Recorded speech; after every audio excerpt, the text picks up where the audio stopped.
Hey, Fangang! Hope you are still having a fantastic Thursday.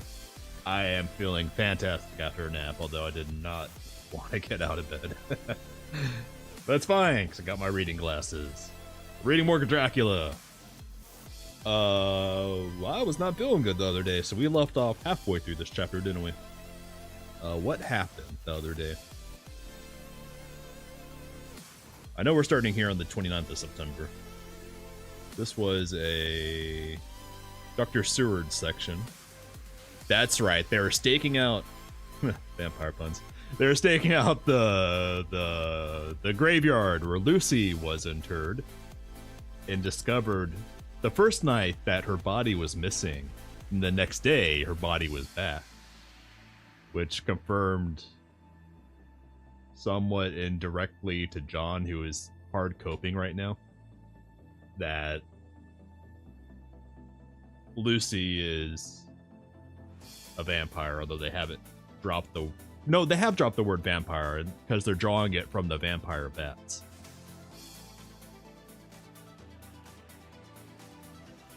They're taking a roundabout way to define the monsters invading London and draining blood from victims as vampires. Because Dr. Van Helsing wants to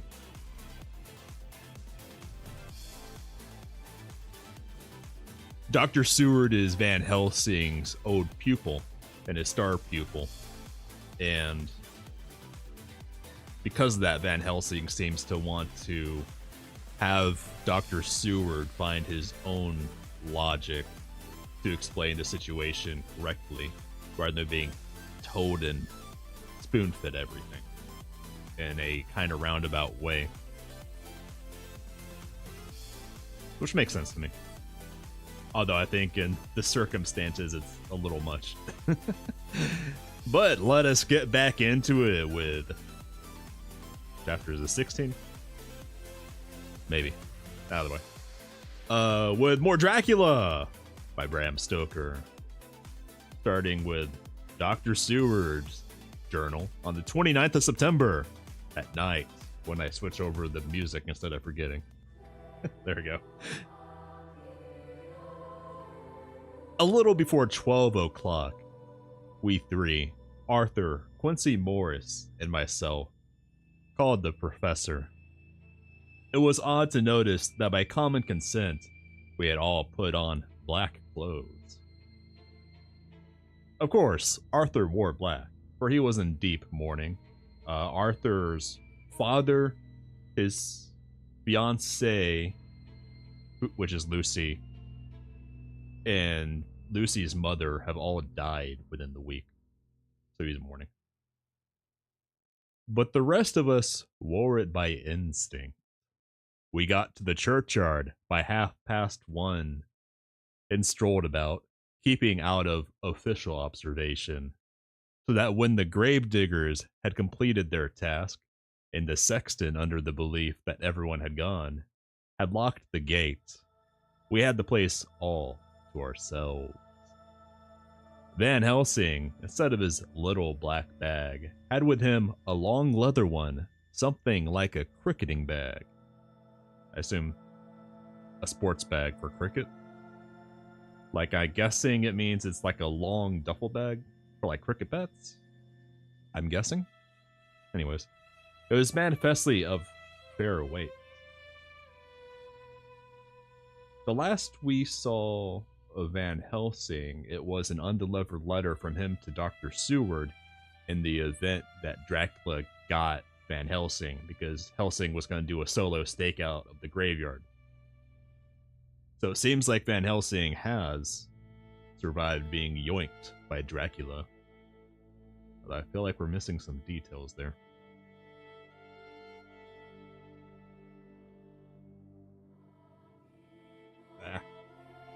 My tea is cold like my heart. Excuse me.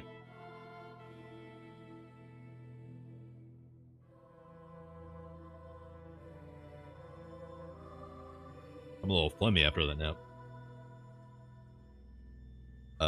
Here we are. When we were alone, and had heard the last of the footsteps die out up the road.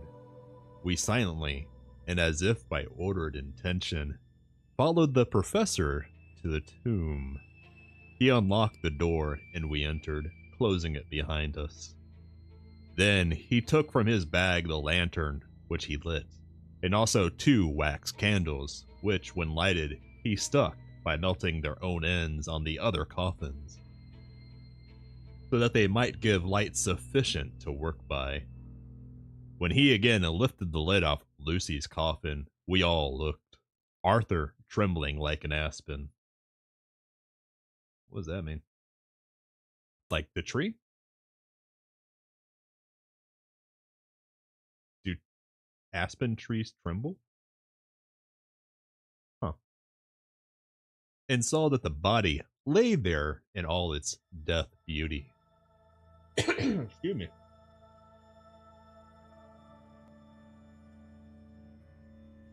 That's what I get for calling my tea crap.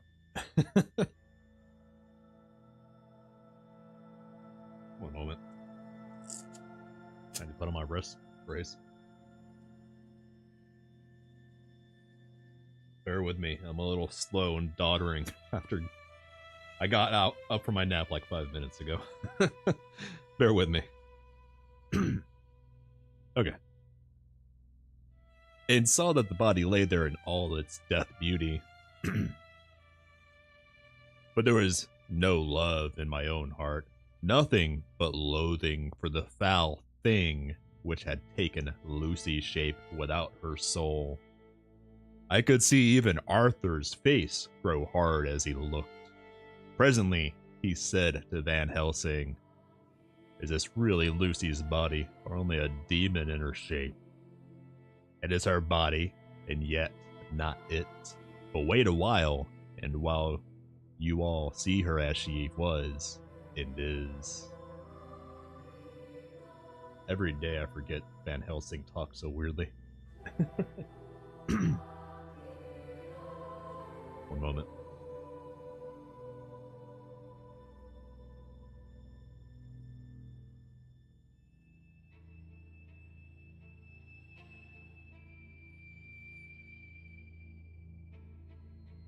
She seemed like a nightmare of Lucy as she lay there.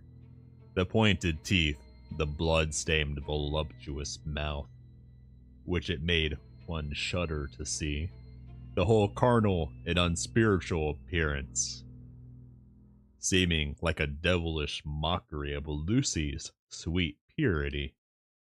Van Helsing, with his usual methodicalness. Is that a word? Probably. Began taking the various contents from his bag and placing them ready for use. First, he took out a soldering iron and some plumbing solder, and then a small oil lamp, which gave out when lit in the corner of the tomb. A gas which burned at fierce heat with a blue flame. Then his operating knives, which he placed to hand, and last a round wooden stake, some 2.5 or 3 inches thick and about 3 feet long. More like a railroad spike. Damn. One end of it was hardened by charring in the fire and was sharpened to a fine point. With this stake came a heavy hammer, such as in households is used in this coal cellar for breaking the lumps.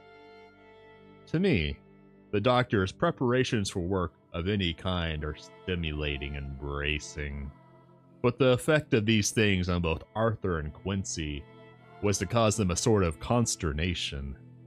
They both, however, kept their courage and remained silent and quiet. When all was ready, Van Helsing said, "Before we do anything, let me tell you this. It is out of the lore and experience of the ancients and of all those who have studied the powers of the undead. When they become such, there comes with the change the curse of immortality. They cannot die, but must go on, age after age, adding new victims and multiplying the evils of the world. For all that die from the preying of the undead becomes themselves undead and prey on their kind. And so the circle goes on ever widening, like as the ripples from a stone thrown in the water. Friend Arthur, if you had met that kiss which you know of before poor Lucy died, or again, last night when you opened your arms to her, you would in time, when you had died, have become a Nosferatu, as they call it in Eastern Europe. Point of order, called Strigoi in Eastern Europe. Well, specifically Romania, and kind of up towards into Russia, I think. But at least in Romania and probably the Balkans. The rest of the Balkans, that is. Nosferatu. I don't remember where that word comes from. Maybe it's something he invented for this. But I know Strigoi, Strigoi, are the traditional Romanian undead. The original vampires, basically. And Eastern European lore. Anyways. Tangent done with. As they call it in Eastern Europe. And would all time make more of those undeads that so have filled us with horror. The career of this so unhappy dear lady is but just begun. Those children whose blood she sucked are not as yet so much the worse. But if she live on undead, more and more they lose their blood, and by her power over them they come to her. And so she draw their blood with that so wicked mouth. But if she die in truth, then all cease. The tiny wounds of the throat disappear, and they go back to their plays, unknowing ever of what has been.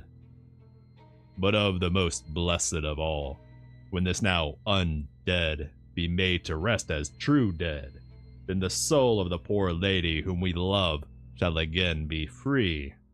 Instead of working wickedness by night, and growing more debased in the assimilating of it by day, she shall take her place with the other angels. So that, my friend, it will be a blessed hand for her that I shall strike the blow that sets her free. To this I am willing, but is there none amongst us who has a better right? Will it be no joy to think hereafter in the silence of night when sleep is not? It was my hand that sent her to the stars. It was the hand of him that loved her best, the hand that of all she would herself have chosen, had it been to her to choose. Tell me if there be such a one amongst us. We all looked at Arthur. He saw it too, what we all did. The infinite kindness which suggested that his should be the hand which would restore Lucy to us as a holy and not an unholy memory. He stepped forward and said bravely, though his hand trembled and his face was as pale as snow, "My true friend, from the bottom of my broken heart, I thank you. Tell me what I am to do, and I shall not falter." Van Helsing laid a hand on his shoulder and said, "Brave lad, a moment's courage, and it is done. This stake must be driven through her. It will be a fearful ordeal. Be not deceived in that. But it will be only a short time, and you will then rejoice more than your pain was great. From this grim tomb, you will emerge as though you tread on air, but you must not falter when once you have begun. Only think that we, your true friends, are around you, and that we pray for you all the time." "Go on," said Arthur hoarsely, just like me. Excuse me. "Tell me what I am to do." "Take this stake in your left hand, ready to place the point over the heart, and the hammer in your right. Then, when we begin our prayer for the dead, I shall read him. I have here the book, and have others, and the others shall follow. Strike in God's name, that so all may be well with the dead that we love, and that the undead pass away.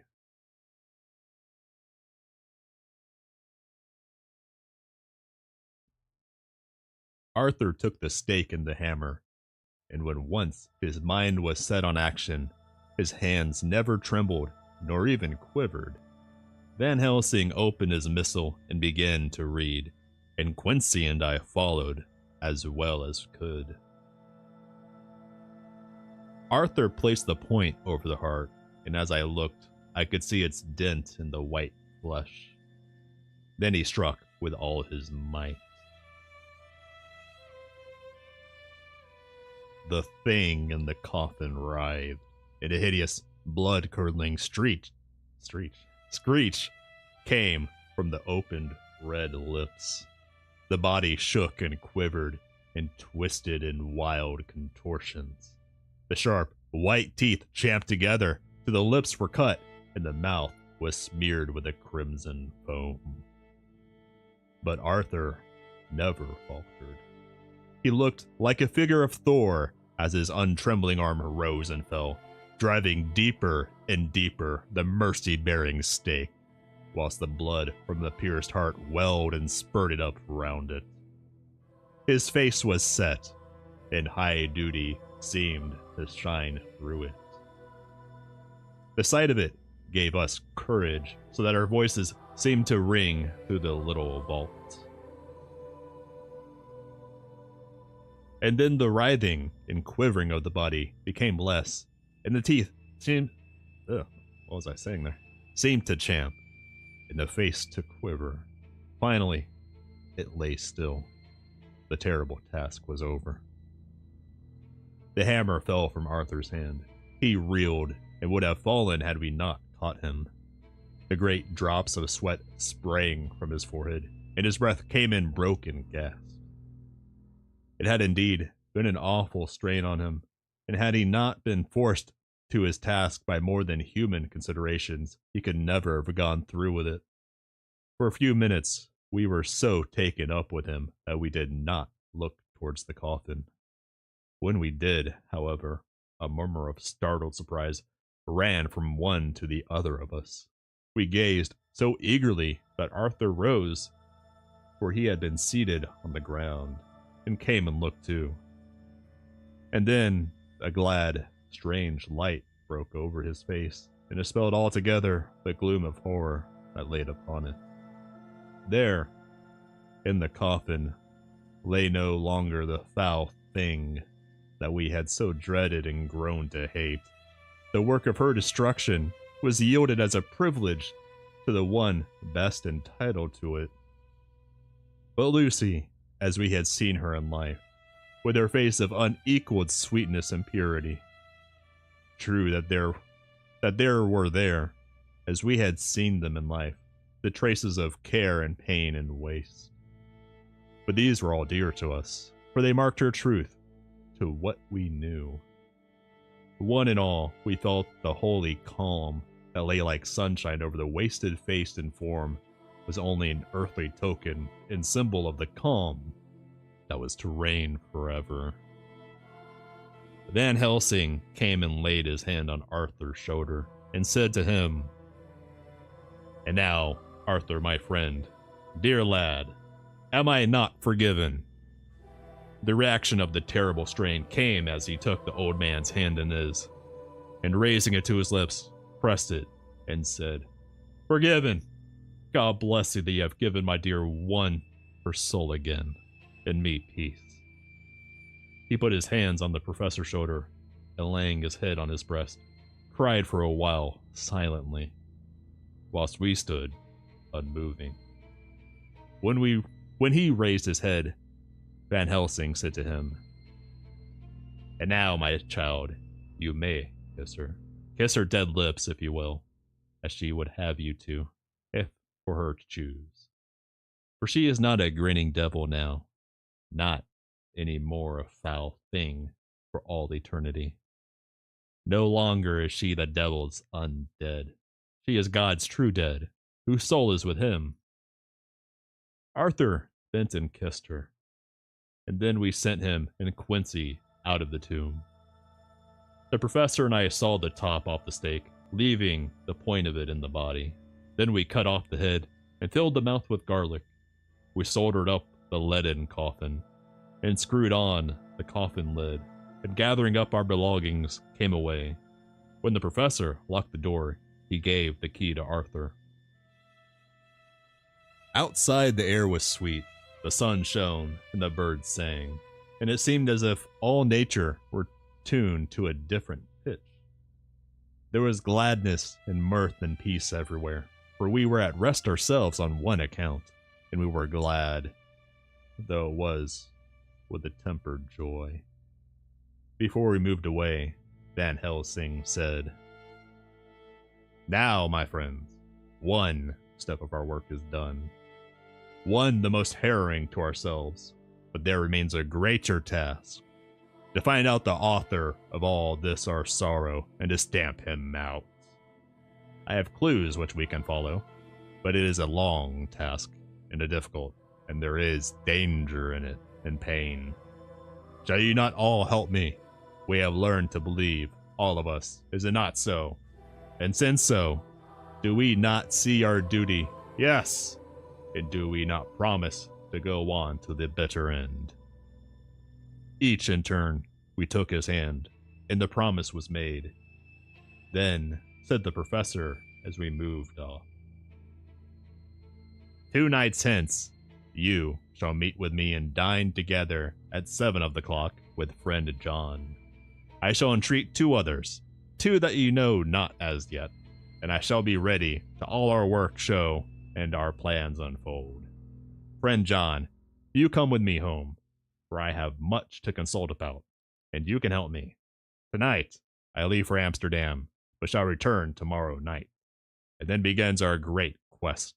But first, I shall have much to say, so that you may know what it is to do and to dread. Then our promise shall be made to each other anew, for there is a terrible task before us, and once our feet are on the plowshare, we must not draw back." That sounds like he's about to get John Harker and Mina on board. Hell yeah. We're getting the team together.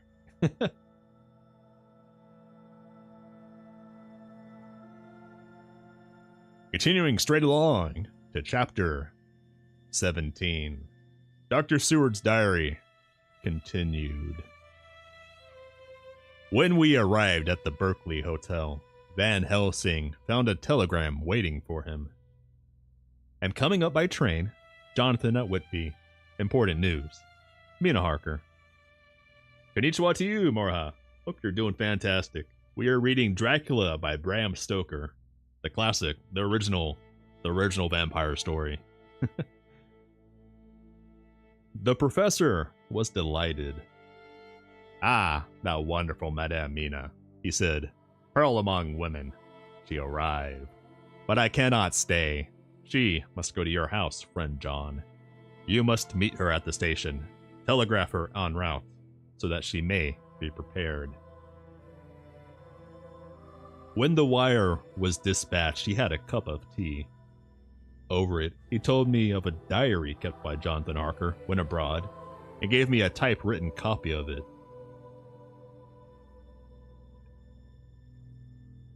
As also of Mrs. Harker's diary at Whitby, Mrs. Harker's being Mina. "Take these," he said, "and study them well.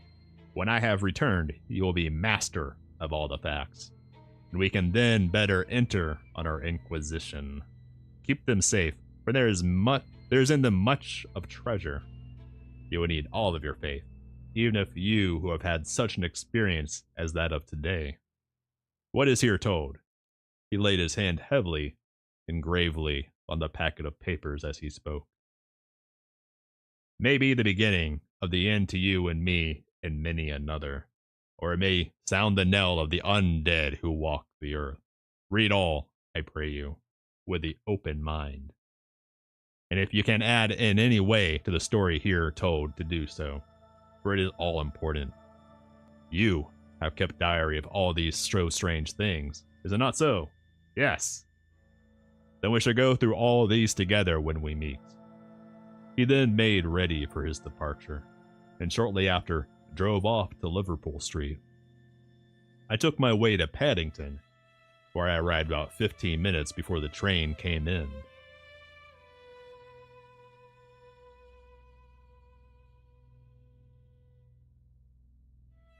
The crowd melted away after the bustling fashion common to arrival platforms, and I was beginning to feel uneasy, lest I might miss my guest, when a sweet-faced, dainty-looking girl stepped up to me, and, after a quick glance, said, "Dr. Seward, is it not?"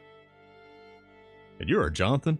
Jonathan, you are Mrs. Harker," I answered at once, whereupon she held out her hand. I knew you from the description of poor dear Lucy, but she stopped suddenly, and a quick blush overspread her face.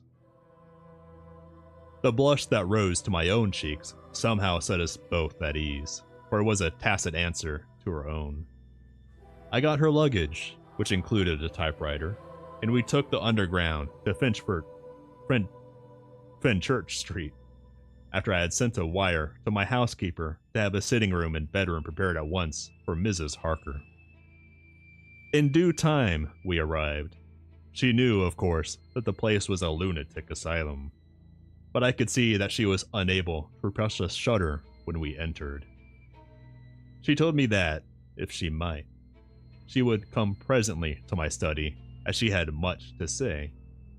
So here I am finishing my entry in my phonograph diary whilst I await her. As yet, I have not had the chance of looking at the papers which Van Helsing left with me, though they lie open before me. I must get her interested in something so that I may have an opportunity of reading them. She does not know how precious time is, or what a task we have in mind. I must be careful not to frighten her. Here she is. Mina Harker's journal, on the 29th of September, the same day. After I had tidied myself, I went down to Dr. Seward's study. At the door, I paused a moment, for I thought I heard him talking with someone. As, however, he had pressed me to be quick, I knocked at the door, and on his calling out, "Come in," I entered. To my intense surprise, there was no one with him. He was quite alone, and on the table opposite him was what I knew at once from the description to be a phonograph. I had never seen one, and was much interested. "I hope I did not keep you waiting," I said. "But I stayed at the door as I heard you talking, and thought there was someone with you." "Oh," he replied with a dry smile. "I was only entering my diary." "Your diary?" I asked him in surprise. "Yes," he answered. "I keep it in this." As he spoke, he laid his hand on the phonograph. I felt quite excited over it, and blurted out, "Why, this beats even shorthand. May I hear it say something?" "Certainly," he replied with alacrity, and stood up to put it in train for speaking. Then he paused, and a troubled look overspread his face.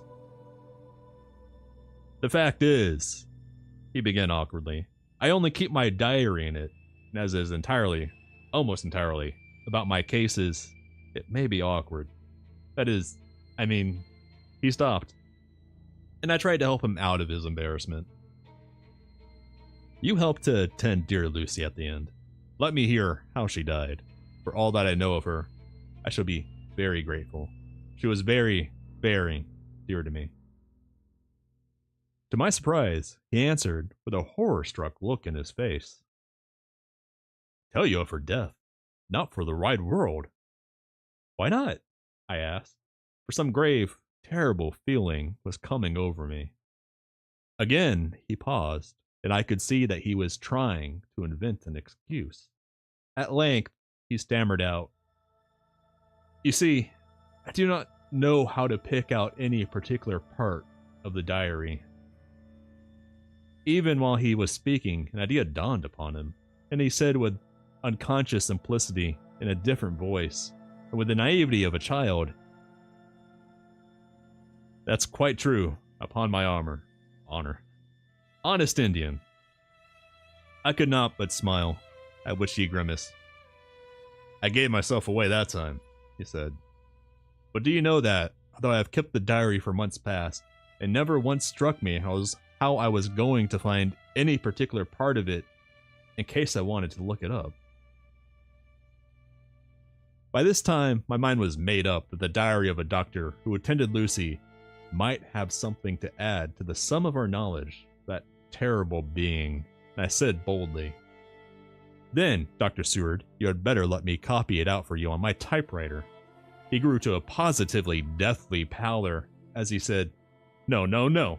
For all the world, I will have let you know that terrible story." Then, it was terrible. My intuition was right. For a moment, I thought, and as my eyes ranged the room, unconsciously looking for something or some opportunity to aid me, they lit on a great batch of typewriting on the table. His eyes caught the look in mine, and, without his thinking, followed the direction. As they saw the parcel, he realized my meaning. "You do not know me," I said. "When you have read those papers, my own diary, and my husband's also, which I have typed, you will know me better. I have not faltered in giving every thought of my own heart in this cause. But, of course, you do not know me, yet, and I must not expect you to trust me so far." He is certainly a man of noble nature. Poor dear Lucy was right about him. He stood up and opened a large drawer, in which were arranged in order a number of hollow cylinders of metal covered with dark wax, and said, "You are quite right. I did not trust you because I did not know you, but I know you now. And let me say that I should have known you long ago. I know that Lucy told you of me. She told me of you too. May I make the only atonement in my power? Take the cylinders and hear them. The first half dozen of them are personal to me, and they will not horrify you. Then you will know me better. Dinner will by then be ready. In the meantime, I shall read over some of these documents, and shall be better able to understand certain things." He carried the phonograph himself up to my sitting room and adjusted it for me. Now, I shall learn something pleasant, I am sure, for it will tell me the other side of a true love episode, of which I know one side already. That was earlier in the books. She's referencing the few chapters where Lucy, who turned to a vampire, before her death, she had a kind of a love square with 3 suitors. Dr. Seward was one of them. And all the guys were friends. Excuse me, and remained friends, as they were the same 3 that Dr. Van Helsing took to lay Lucy to proper death and rest in the chapter we just finished. Dr. Seward's diary on the 29th of September, continuing the same day. I was so absorbed in that wonderful diary of Jonathan Harker and that other of his wife that I let the time run on without thinking. Mrs. Harker was not down when the maid came to announce dinner, so I said, "She is possibly tired. Let dinner wait an hour." And I went on with my work. I had just finished Mrs. Harker's diary when she came in. She looked sweetly pretty, but very sad, and her eyes were flushed with crying. This somehow moved me much. Of late, I have had cause for tears, God knows, but the relief of them was denied me, and now the sight of those sweet eyes, brightened with the recent tears, went straight to my heart. So I said as gently as I could, "I greatly fear I have distressed you." "Oh no, not distressed me," she replied. "But I have been more touched than I can say by your grief. That is a wonderful machine, but it is cruelly true. It told me, in its very tones, the anguish of your heart. It was like a soul crying out to Almighty God. No one must hear them spoken ever again. See, I've tried to be useful. I've copied out the words on my typewriter, and none other need now hear your heart beat as I did. No one need ever know, shall ever know," I said in a low voice. She laid her hand on mine and said very gravely, "Ah, but they must." "Must? But why?" I asked. "Because it is part of the terrible story, a part of poor dear Lucy's death and all that led to it. Because in the struggle which we have before us to rid the earth of this terrible monster, we must have all the knowledge and all the help we can get. I think that the cylinders which you gave me contain more than you intended me to know, but I can see that there are in your record many lights to this dark mystery. You will help me, will you not?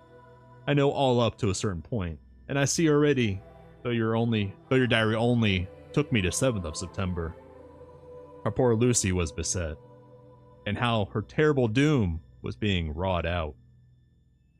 Jonathan and I have been working day and night since Professor Van Helsing saw us. He has gone to Whitby to get more information, and will be here tomorrow to help us. We need have no secrets amongst us. Among us. Working together and with absolute trust, we can surely be stronger than if some of us were in the dark." She looked at me so appealingly, and at the same time manifested such courage and resolution in her bearing, that I gave in at once to her wishes.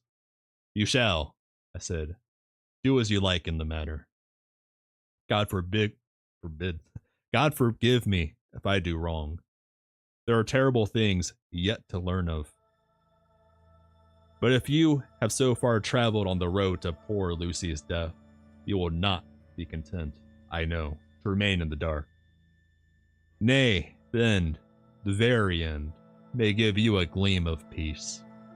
Come, there's dinner.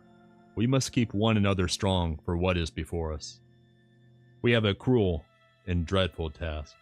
When you have eaten, you shall learn of the rest, and I shall answer any questions you ask. If there be anything which you do not understand, though it was apparent to us who were present." They're just bouncing between them. Mina Harker's journal, not Mina's. Again on the same day, the 29th of September. After dinner, I came with Dr. Seward to his study. He brought back the phonograph from my room, and I took my typewriter.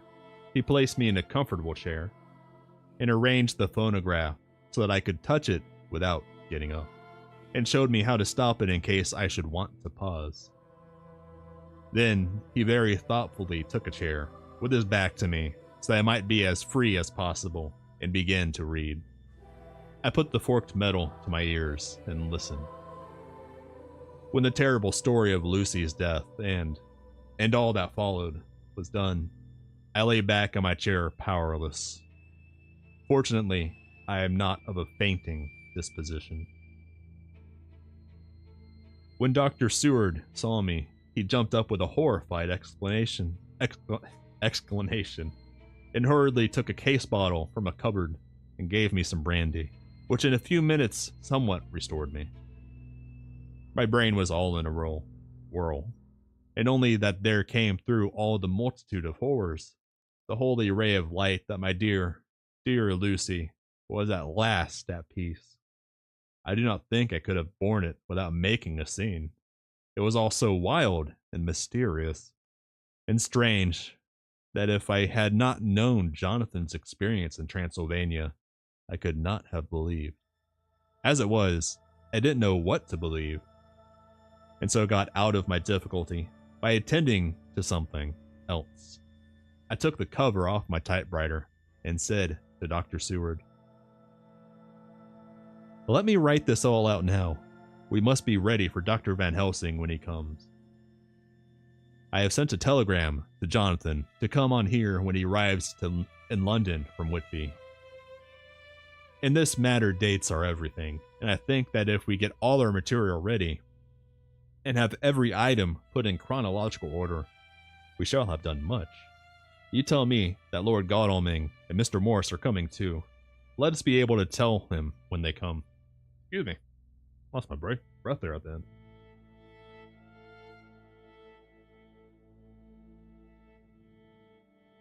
He accordingly set the phonograph at a slow pace, and I began to typewrite from the beginning of the 7th cylinder. I used manifold, and so took 3 copies of the diary, just as I had done with all the rest. It was late when I got through, but Dr. Seward went about his work of going his round of the patients. When he had finished, he came back and sat near me, reading, so that I did not feel too lonely whilst I worked. How good and even thoughtful he is. The world seems full of good men, even if there are monsters in it. Before I left him, I remembered what Jonathan put in his diary of the professor's perturbation at reading something in the evening paper at the station at Exeter.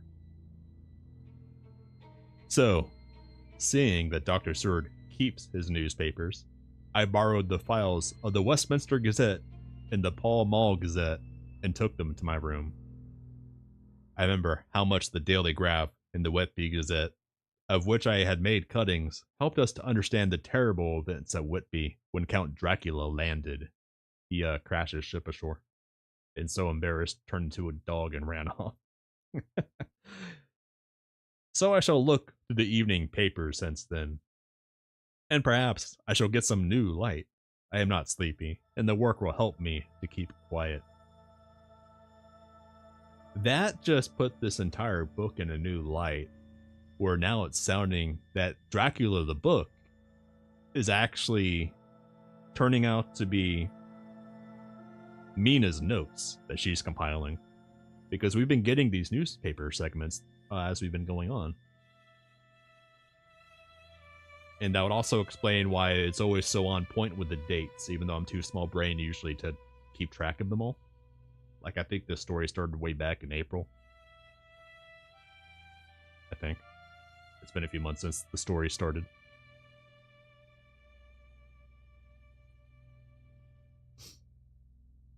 Now, Dr. Seward's diary.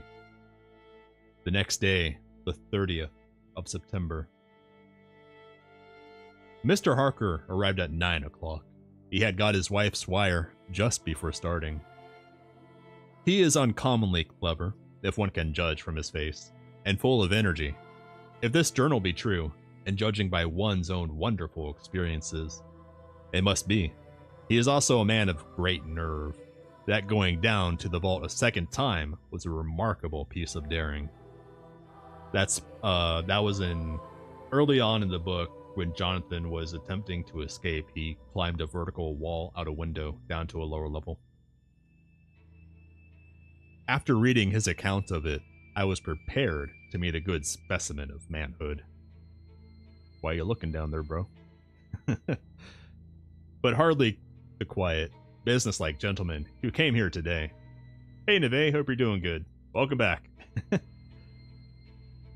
Later, after lunch, Harker and his wife went back to their own room, and as I passed a while ago, I heard the click of the typewriter. They are hard at it, Lude. Mrs. Harker said that they are knitting together in chronological order every scrap of evidence they have. Harker has got the letters between the consignee.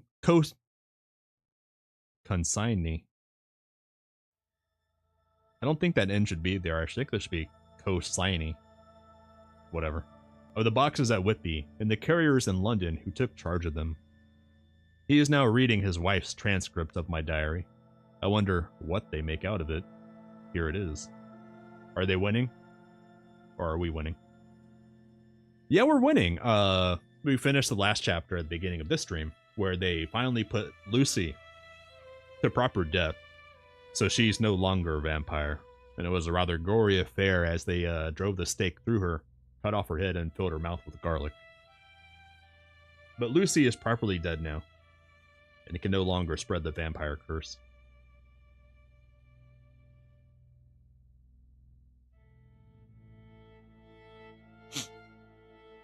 Excuse me. I'm all phlegmy because I took a nap earlier. Strange that it never struck me the very next house might be the Count's hiding place. Goodness knows that we had enough clues from the conduct of the patient Renfield. The bundle of letters relating to the purchase of the house were with the transcript. Oh, if we had only had them earlier, we might have saved poor Lucy. Stop. That way madness lies. Harker has gone back, and is again collating his material. Rip Lucy, yeah. Rip her again. She got to die like 3 times now, actually. Because she died once. The first time she died was right before she died as a vampire. And then she just died a 3rd time now, when she got put properly to rest. So yeah, that poor girl has gone through it. Where was I? Stop. That way madness lies. Harker has gone back, collating. He says that by dinner time, they will be able to show a whole connected narrative. He thinks that in the meantime, I should see Renfield, as hitherto, he has been a sort of index to the coming and going of the Count. I hardly see this yet, but when I get at the dates, I suppose I shall. One moment, I need another throat lozenge. Pardon the crinkling.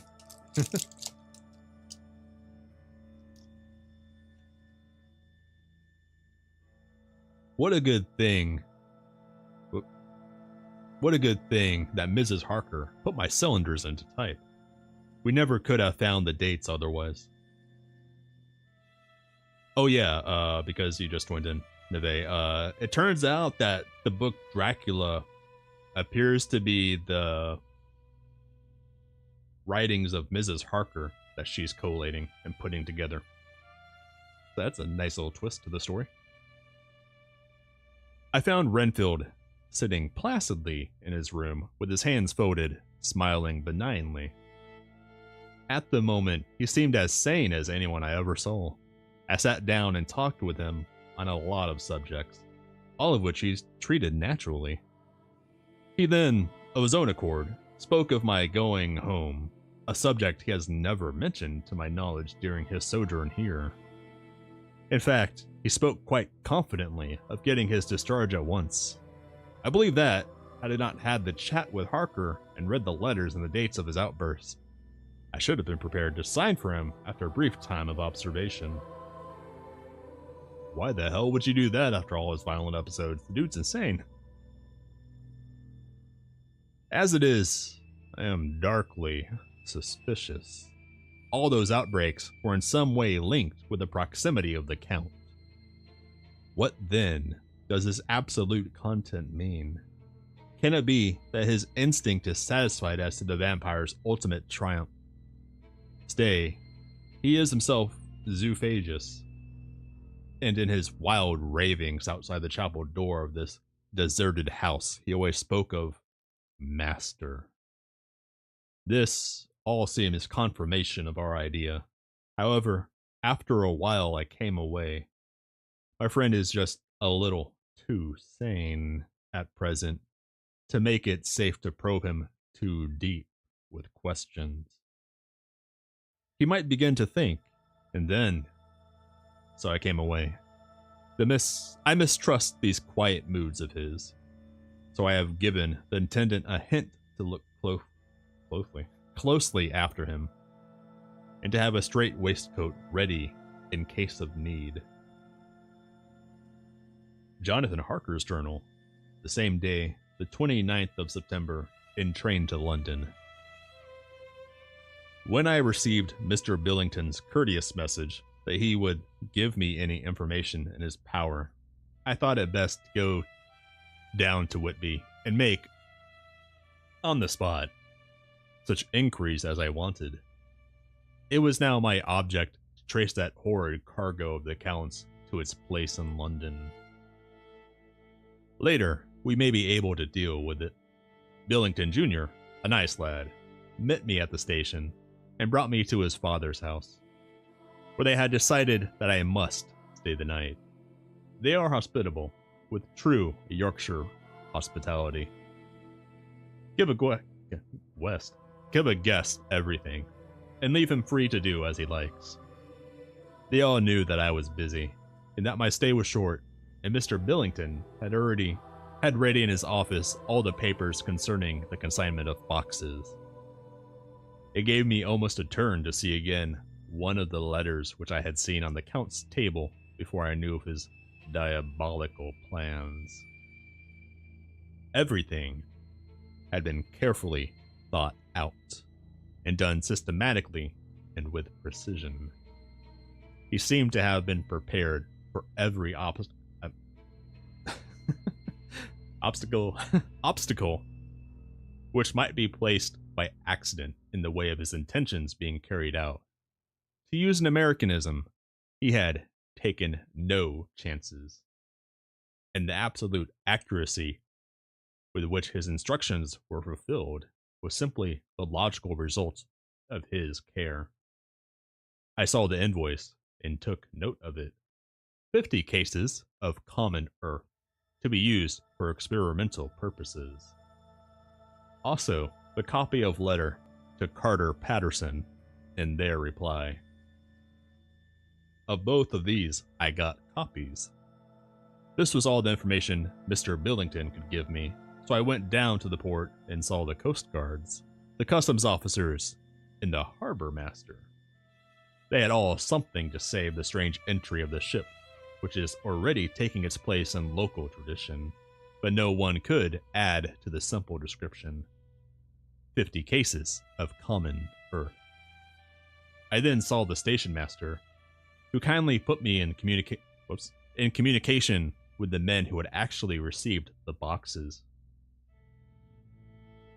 Their tally was exact with the list, and they had nothing to add except that the boxes were main and mortal heavy, and that shifting them was dry work. One of them added that it was hard lines, that there wasn't any gentleman, such like yourself, squire, to show some sort of appreciation of their efforts in a liquid form. Another put in a writer that the thirst then generated was such that even the time which had elapsed had not completely allayed it. Needless to add, I took care before leaving to lift, forever and adequately, this source of reproach. The 30th of September. The station master was good enough to give me a line to his old companion, the station master at King's Cross, so that when I arrived there in the morning, I was able to ask him about the arrival of the boxes. He too put me at once in communication with the proper officials, and I saw that their tally was correct with the original invoice. The opportunities of acquiring an abnormal thirst had been here limited. A noble use of them had, however, been made, and again I was compelled to deal with the result in an ex post facto manner. From thence, I went on to Carter Patterson's central office, where I met with the utmost courtesy. They looked up the transaction in their daybook and letterbook, and at once telephoned their King's Cross office for more details. By good fortune, the men who did the teaming were waiting for work, and the official at once sent them over, sending also by one of them the Waybill, the dyslexia there, and all the papers connected with the delivery of the boxes at Carfax. Here again, I found the tally agreeing exactly. The carrier's men were able to supplement the paucity of the written words with a few details. These were, I shortly found, connected almost solely with the dusty nature of the job and of the consequent thirst engendered in the operators. On my affording an opportunity, through the medium of the currency of the realm, of the laying at a later period this beneficial evil, one of the men remarked, "That 'ere house, Governor, is the rummiest I was ever in. Blimey. But it ain't been touched since 100 years. There's dust that thick in the place that you might have slept on it without hurting your bones. If the place was that neglected, they might have smelled old Jerusalem in it. But the old chapel, that took the kike, I did. Me and my mate, we thought we wouldn't never get out of it quick enough. Though I wouldn't take less than our quid moment stay there after dark. Just slurring on through that. Them some journal keeping motherfucker. I've never written that much about myself in my life. Yeah, me neither. I remember... Man, it's been like over 20 years now. I tried a few times to keep a journal. In the 90s, maybe the 2000s. I never stuck with it because it always seemed kind of pointless. It was like writing for the sake of writing, but it wasn't enjoyable to me, unlike fiction writing. Both reading and writing, I don't like nonfiction that much. I'm all about the fiction because that's what I'm there for, to get away from the days. Later, Mina and I have worked all day, and we have put all the papers into order.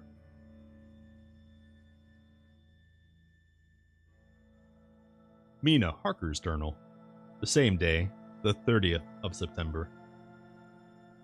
I am so glad that I hardly know how to contain myself.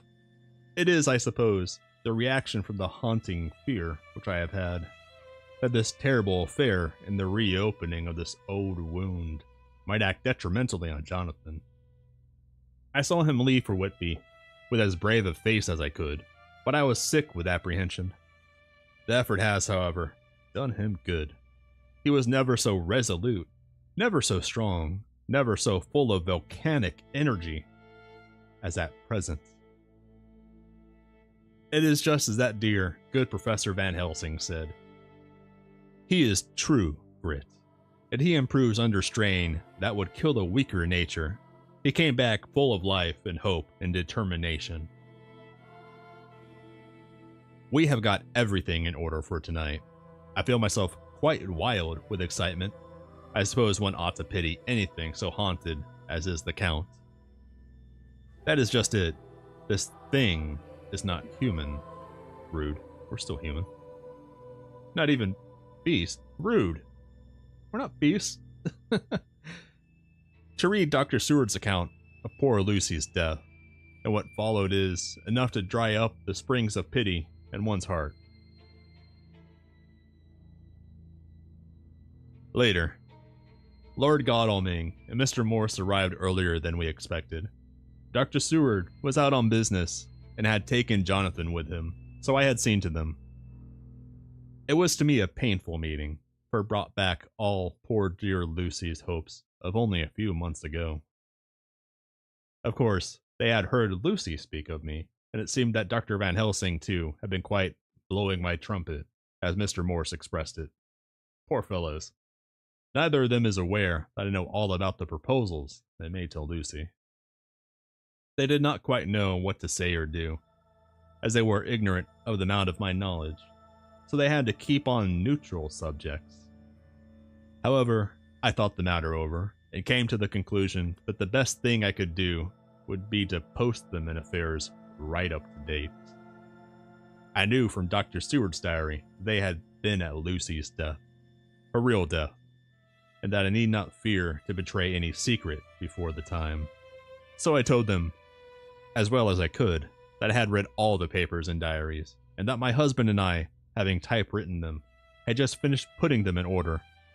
I gave them each a copy to read in the library, when Lord Godalming got his and turned it over. It does make a pretty good pile. He said, "Did you write all this, Mrs. Harker?" I nodded, and he went on, while I blow my nose.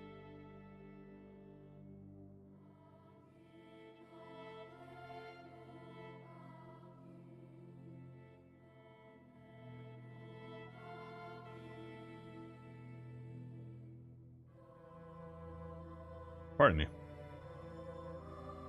I don't quite see the drift of it, but you people are all so good and kind, and have been working so earnestly and so energetically that all I can do is to accept your ideas, blindfold, and try to help you.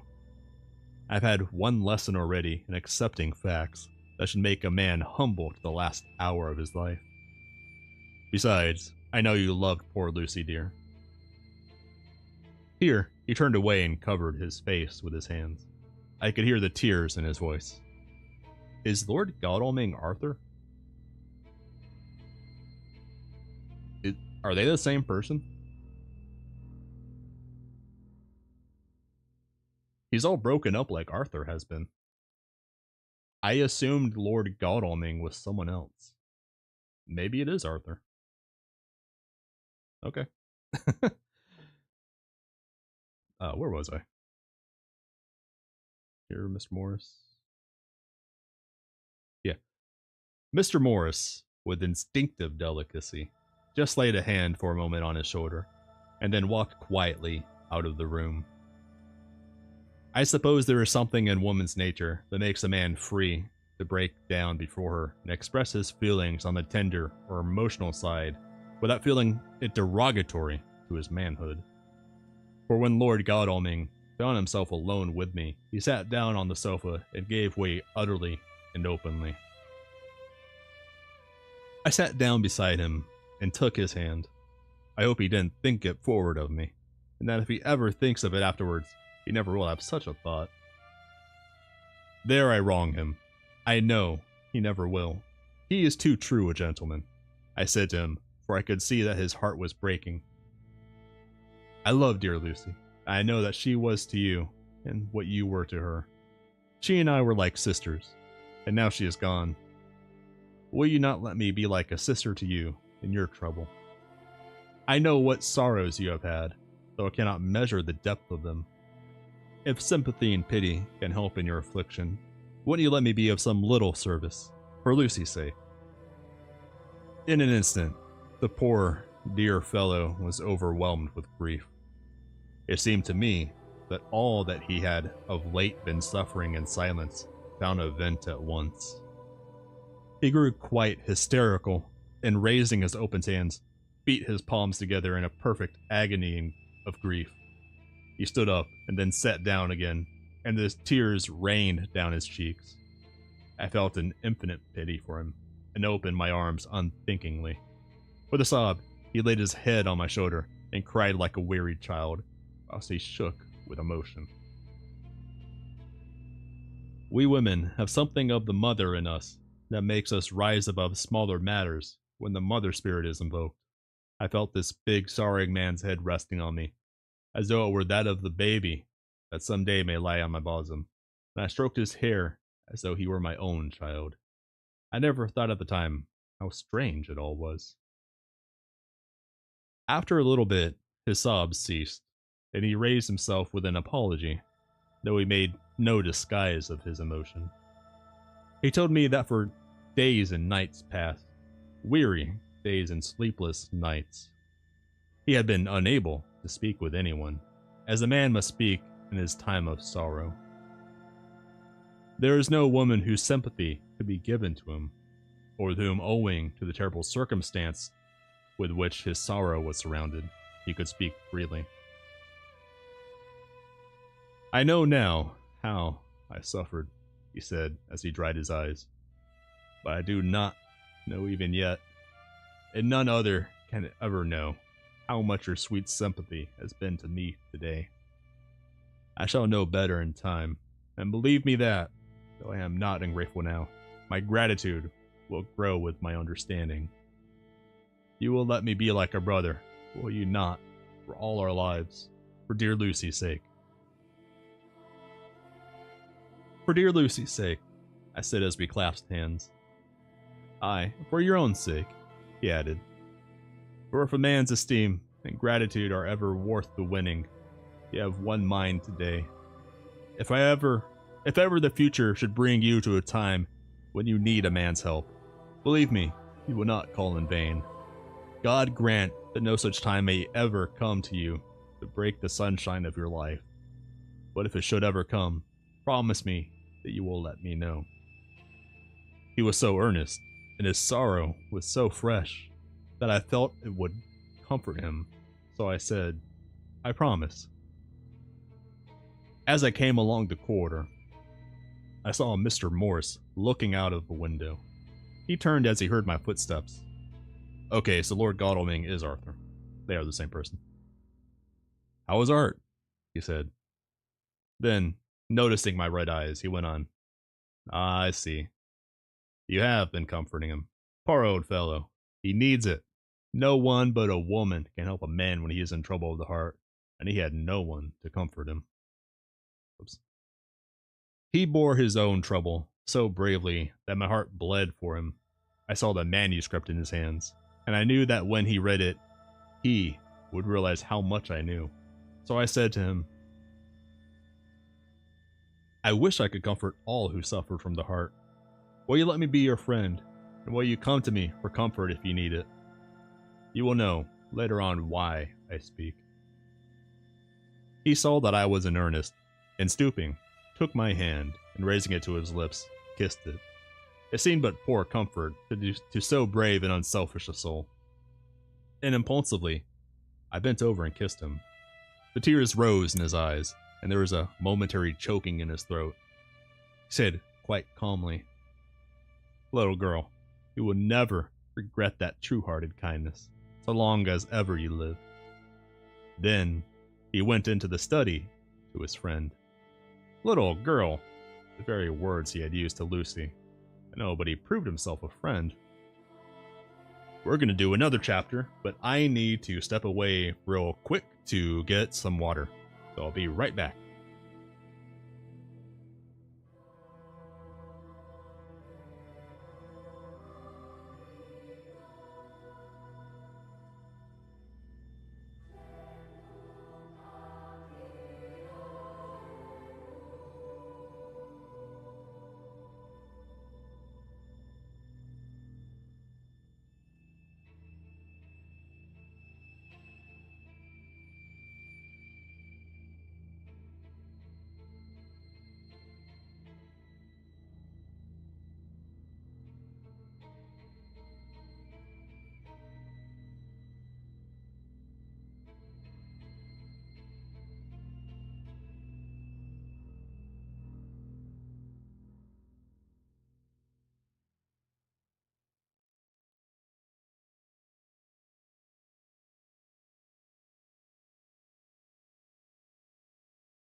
I'm back.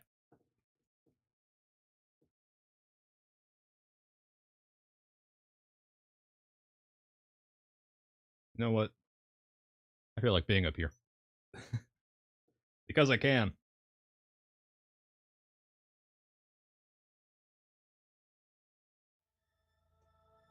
Vampire privilege. We like being upside down.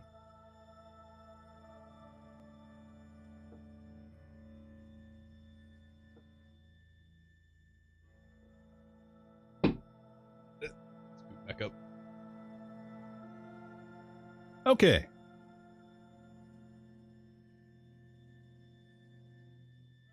So, another chapter. Chapter 18. Dr. Seward's Diary, continuing on the same day, the 30th of September. I got home at 5 o'clock and found that Godalming and Morse had not only arrived, but had already studied the transcripts of the various diaries and letters which Harker and his wonderful wife had made and arranged. Harker had not yet returned from his visit to the carrier's men, of whom Dr. Hennessy had written to me. Mrs. Harker gave us a cup of tea, and I can honestly say that for the first time since I have lived in it, this old house seemed like home. You need a woman in your house, dude. You need a wife. I mean, also you're living in an insane asylum. I am upside down because I can. Vampire privilege. I will not explain further. What was I? Mrs. Harker said, Dr. Seward, may I ask a favor? I want to see your patient, Mr. Renfield. Do let me see him. What you have said of him in your diary interests me so much. He looked so appealing and so pretty that I could not refuse her. And there is no possible reason why I should, okay, let's list the reasons why Mrs. Harker should not see the insane guy. 1, he's insane. 2, he has violent outbursts.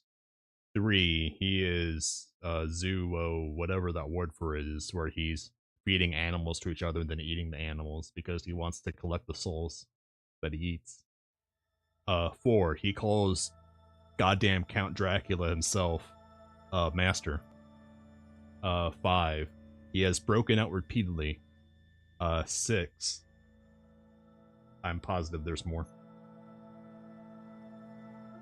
We're gonna stop at 5 though. 5 is enough reasons not to let Mina see Renfield.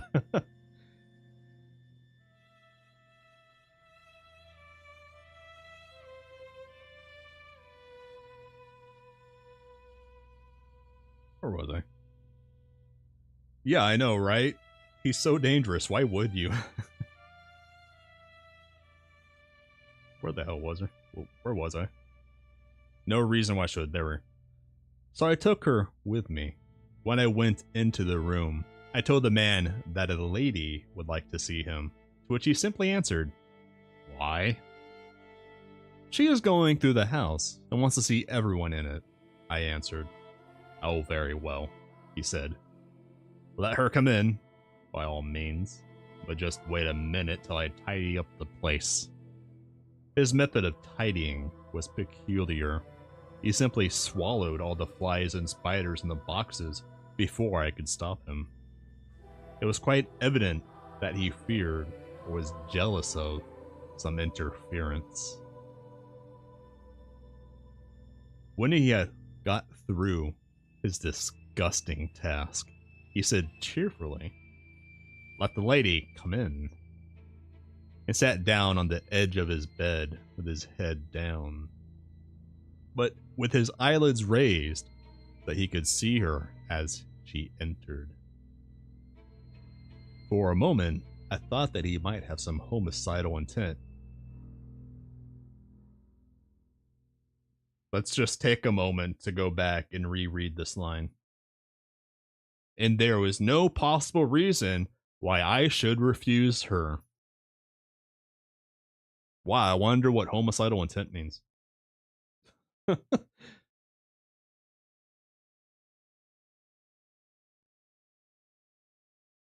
I remembered how quiet he had been just before he attacked me in my own study, and I took care to stand where I could seize him at once if he attempted to make a spring at her. She came into the room with an easy gracefulness which would at once command the respect of any lunatic. For easiness is one of the qualities mad people most respect. She walked over to him, smiling pleasantly, and held out her hand. Good evening, Mr. Renfield, she said. You see, I know you, for Dr. Seward has told me of you. He made no immediate reply, but eyed her all over intently with a set frown on his face. This look gave way to one of wonder, which merged in doubt. Then, to my intense astonishment, he said, "You're not the girl the doctor wanted to marry, are you? You can't be, you know, for she's dead." Mrs. Harker smiled sweetly as she replied, "Oh no, I have a husband of my own, to whom I was married before I ever saw Dr. Seward. For he me, I am Mrs. Harker. Don't give him your name. What are you doing?" "Girl, what is wrong with you?"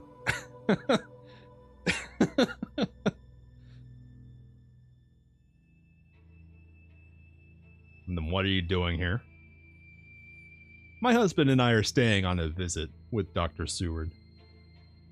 "Then don't stay." "But why not? I thought that this style of conversation might not be pleasant to Mrs. Oh, that's not him speaking. That's Dr. Seward, not Mina speaking. "I thought that this style of conversation might not be pleasant to Mrs. Harker any more than it was to me, so I joined in." "How did you know I wanted to marry anyone?" His reply was simply contemptuous, given in a pause in which he turned his eyes from Mrs. Harker to me, instantly turning them back again. What an asinine question. "I don't see that at all, Mr. Renfield," said Mrs. Harker, at once championing me. He replied to her with as much courtesy and respect as he had shown contempt to me.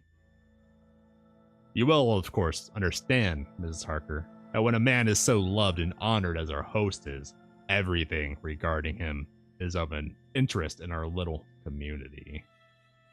Dr. Seward is loved not only by his household and his friends, but even by his patients, who, being some of them hardly in mental equilibrium, are apt to distort causes and effects. Since I myself have been made an inmate of a lunatic asylum, I cannot but notice that the sophistic tendencies of some of its inmates lean towards the errors of non causa and ignoratio elenchi." I positively opened my eyes at this new development. Here was my own pet lunatic, the most pronounced of his type that I've ever met with, talking elemental philosophy, and with the manner of a polished gentleman. I wonder if it was Mrs. Harker's presence which had touched some chord in his memory. If this new phase was spontaneous, or in any way due to her unconscious influence, she must have some rare gift or power.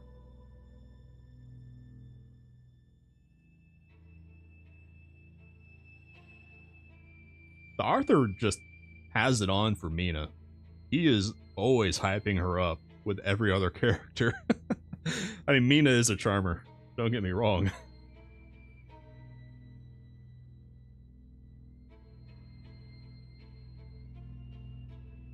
We continued to talk for some time, and seeing that he was seemingly quite reasonable, she ventured, looking at me questioningly as she began, to lead him to his favorite topic. I was again astonished, for he addressed himself to the question with the impartiality of the completest sanity. He even took himself as an example when he mentioned certain things. "Why, I myself am an instance of a man who had a strange belief. Indeed, it was no wonder that my friends were alarmed and insisted on my being put under control. I used to fancy that life was a positive and perpetual entity, and that by consuming a multitude of live things, no matter how low in the scale of creation, one might indefinitely prolong life. At times, I held the belief so strongly that I actually tried to take human life. The doctor here will bear me out that on one occasion I tried to kill him for the purpose of strengthening my vital powers by the assimilation with my own body of his life through the medium of his blood. Relying, of course, upon the scriptural phrase, "For the blood is the life." Though, indeed, the vendor of a certain nostrum has vulgarized the truism to the very point of contempt. Isn't that true, Doctor? I nodded assent, for I was so amazed that I hardly knew what to either think or say. It was hard to imagine that I had seen him eat up his spiders and flies not 5 minutes before. Looking at my watch, I saw that I should go to the station to meet Van Helsing, so I told Mrs. Harker that it was time to leave. Oh, thank God. I was worried for a second that they were going to leave her in there with Renfield.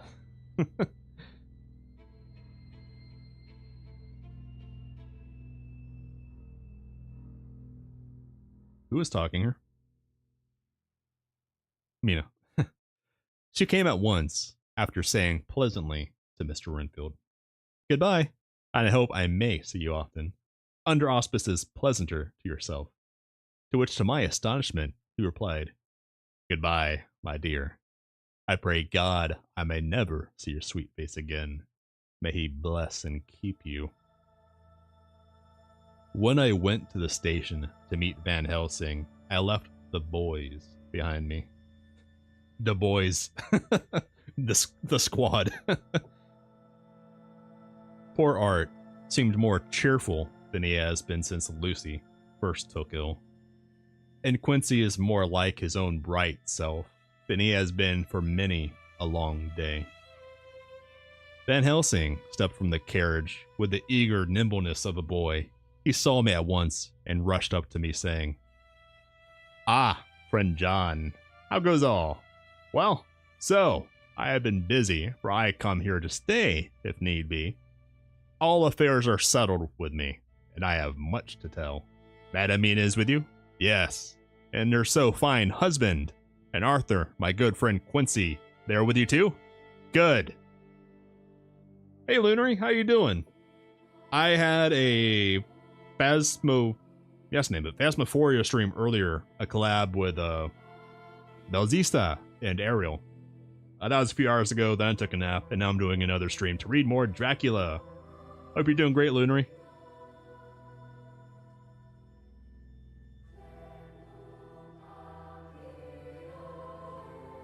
Where was I? Here. Has it only been an hour? It's been an hour and a half. As I drove to the house, I told him of what had passed, and of how my own diary had come to be of some use through Mrs. Harker's suggestion, at which the professor interrupted me.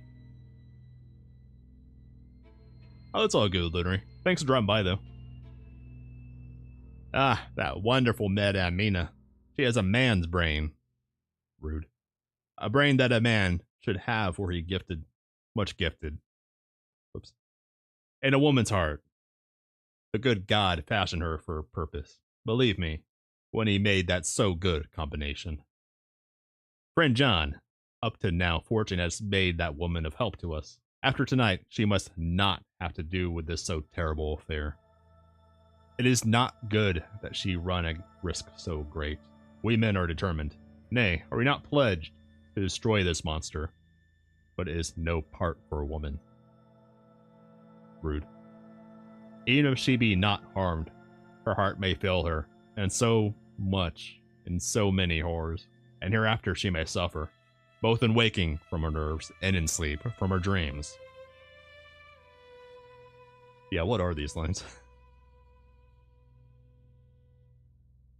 And besides, she is a young woman and not so long married. There may be other things to think of sometime, if not now. You tell me she has wrote all. Then she must consult with us. But tomorrow, she say goodbye to this work, and we go alone. Maybe it's every time Van Helsing comes back from Amsterdam, he just comes in hot and heavy, with his lines all mixed up.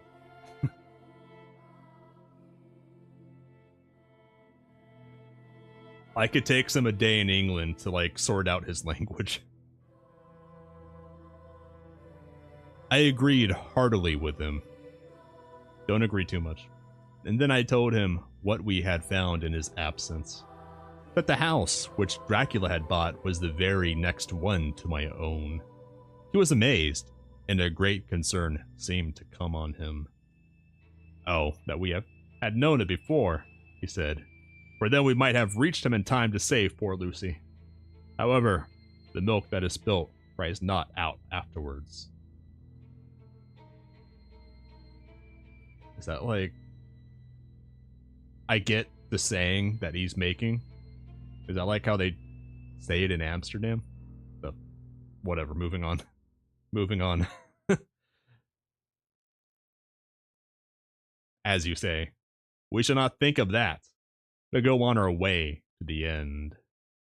Then he fell into a silence that lasted till we entered my own gateway. Before we went to prepare for dinner, he said to Mrs. Harker, I am told, Madame Mina, by my friend John, that you and your husband have put up in exact order all things that have been up to this moment.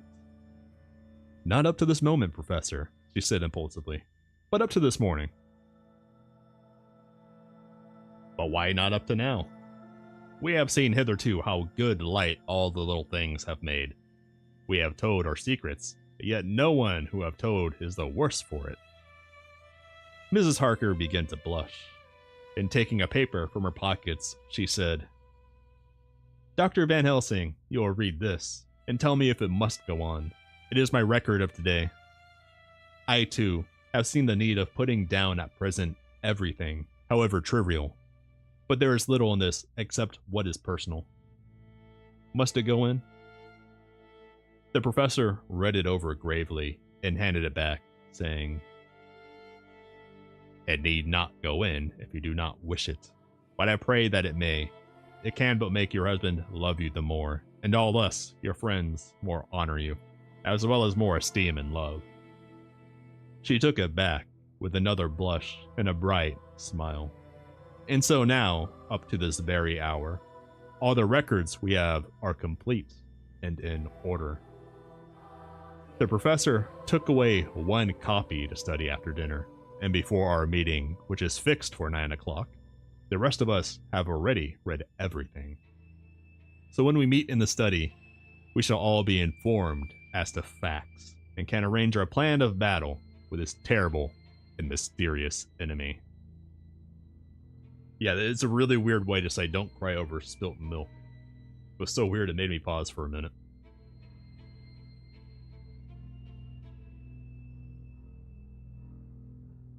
Mina Harker's journal. Same day, I think. The 30th of September. Man, they got this day crammed down to like the minute in these journals. When we met in Dr. Seward's study 2 hours after dinner, which had been at 6 o'clock, we unconsciously formed a sort of board or committee. Professor Van Helsing took the head of the table, to which Dr. Seward motioned him as he came into the room. He made me sit next to him on his right, and asked me to act as secretary. Jonathan sat next to me. Opposite us were Lord Godalming, Dr. Seward, and Mr. Morris. Lord Godalming being next to the professor, and Dr. Seward in the center.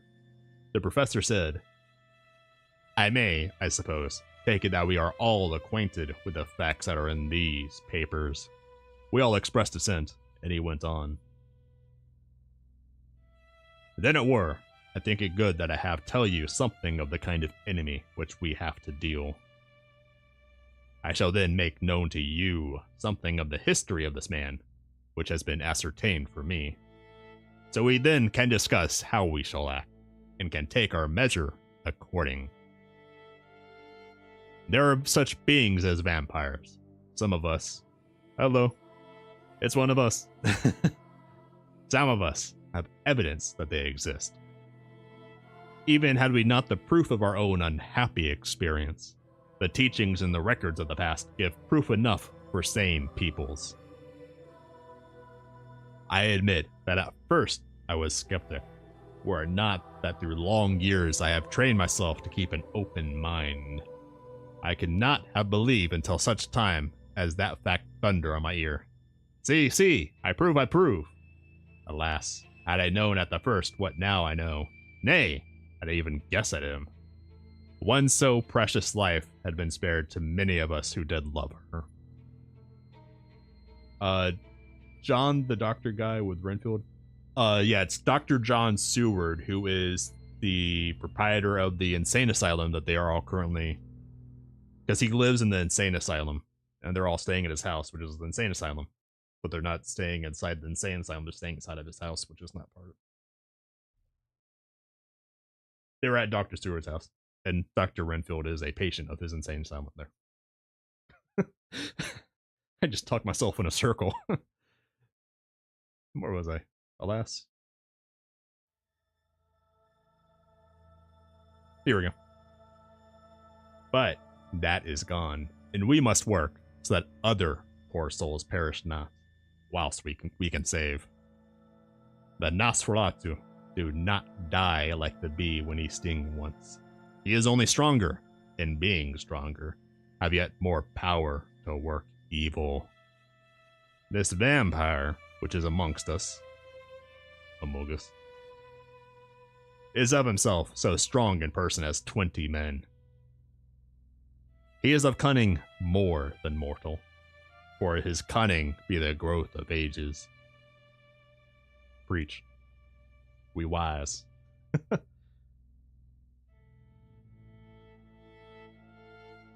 He have still the aids of necromancy, which is, as his etymology imply, the divination by the dead. And all the dead that he can come nigh to are for him at command. He is a brute, rude, and more than a brute. He is devil, rude, and callous, and the heart of him is not. He can, within limitations, appear at will when and where and in any of the forms that are to him. He can, within his range, direct the elements, the storm, the fog, the thunder. He can command all the meaner things. The rats aren't mean. The owl, owls aren't mean. And the bats are a little mean. The moth and the fox and the wolf. Okay, the wolf is like the only legit mean thing on this list. The fox, I guess you could say, is mean because it preys on chickens, and we like chickens. Well, foxes are mostly skittish. Whatever. He can grow and become small, and he can, at times, vanish and come unknown. How then are we to begin our strike to destroy him? How shall we find his where? And having found it, how can we destroy? My friends, this is much. It is a terrible task that we undertake, and there may be consequence to make the brave shudder. For if we fail in this, our fight, he must surely win. And then, where end we? Life is nothing's, I heed him not. But to fail here is not mere life or death. It is that we become as him, that we henceforth become foul things of the night like him, without heart or conscience, preying on the bodies and the souls of those we love best. To us forever are the gates of heaven shut, for who shall open them to us again? We go on for all time abhorred by all, a blot on the face of God's sunshine, an arrow in the sight of him who died for man. But we are face to face with duty, and in such case must we shrink? For me I say no, but then I am owed, and life with his sunshine, his fair places, his song of birds, his music and his love lie far behind. You others are young, some have seen sorrow, but there are fair days yet in store. What say you? Wordy, so wordy.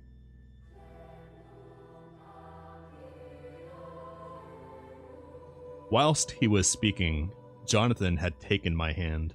I feared oh so much that the appalling nature of our danger was overcoming him when I saw his hand stretch out. but it was life to me to feel its touch. So strong, so self-reliant, so resolute. A brave man's hand can speak for itself. It does not even need a woman's love to hear its music. When the professor had done speaking, my husband looked into my eyes, and I in his. There is no need for speaking between us. I answer for Mina and myself, he said. Count me in, Professor, said Mr. Quincy Morris, laconically as usual. I am with you, said Lord Godalming, for Lucy's sake, if for no other reason. Dr. Seward simply nodded. The professor stood up and, after laying his golden crucifix on the table, held out his hand on either side. Side. I took his right hand, and Lord Godalming his left. Jonathan held my right with his left, and stretched across to Mr. Morse. I half expected someone to take Mr. Renfield's hand, like Renfield just snuck in and just dropped in on the meeting while they're holding hands. So as we all took hands, our solemn compact was made. I felt my heart icy cold, but it did not even occur to me to draw back. We resumed our places, and Dr. Van Helsing went on with a sort of cheerfulness, which showed that the serious work had begun. It was to be taken as gravely, and in as businesslike a way as any other transaction of life. Well, you know what we have to contend against, but we too are not without strength. We have on our side power of combination, a power denied to the vampire kind. We have sources of science. We are free to act and think. And the hours of the day and the night are ours equally. In fact, so far as our powers extend, they are unfettered, and we are free to use them. We have self-devotion in a cause, and an end to achieve, which is not a selfish one. These things are much. Now let us see how far the general powers arrayed against us are restricted, and how the individual cannot. In fine, let us consider the limitations of the vampire in general, and of this one in particular. All we have to go upon are traditions and superstition. These do not at the first appear much. When the matter is one of life and death, nay, of more than either life or death, yet we must be satisfied. In the first place, because we have to be. No other means is at our control. And secondly, because, after all, these things, tradition and superstition, are everything. Does not the belief in vampires rest for others, though not, alas, for us on them? The hell did he just say? I'm gonna gloss over that line. That didn't make no sense. A year ago, which of us would have received such a possibility in the midst of our own scientific, skeptical, matter-of-fact 19th century? We even scouted a belief that we saw justified under our very eyes.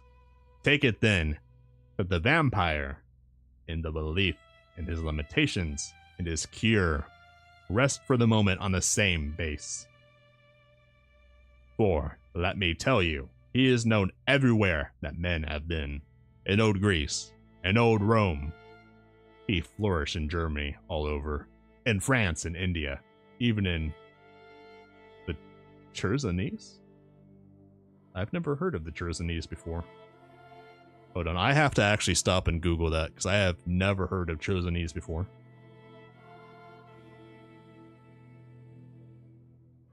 Greek term.